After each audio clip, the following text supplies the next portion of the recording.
কাফেরের চেয়েও খারাপ ভাষায় কথা বলতেছে বিএনপির নেতাগুলা,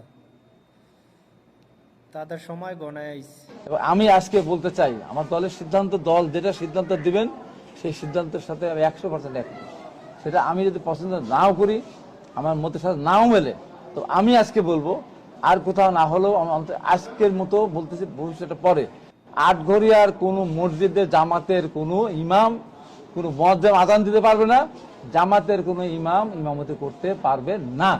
এটা পরিষ্কার ঘোষণা। যেখানে যাবেন আগামী জুম্মায় প্রতিবাদ করবেন। জামাত ইসলামের কোনো লোক, তারা মিথ্যা কথা বলে, এদের বিরুদ্ধে নামাজ হয় না, এদের বিরুদ্ধে নামাজ হয় না। এবং এরা কত মুনাফেক এবং কত এরা যে দেবত্ব বাজার মসজিদের তালা মেরে চলে গেছে, মানে ওরা তো অন্যায়কারী। এবং মসজিদের ইমাম এবং মুয়াজ্জিন দুইজনই তারা তালা মেরে চলে। কালকে জুম্মার নামাজ পড়তে পারেনি মানুষ, মসজিদে পড়তে মাঠে পড়েছে। আপনি চিন্তা করতে পারেন।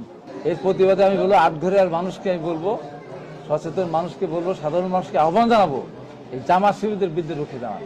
এটা স্বাধীনতা বিরোধী, এরা এরা এরা রক্তকাটা গ্রুপ, এরা বাংলাদেশ স্বাধীনতা বিশ্বাস করে না, এরা 52 সালের ভাষা আন্দোলনকে বিশ্বাস করে না, ওরা শহীদ মেয়েরা যায় না, ওরা জাতি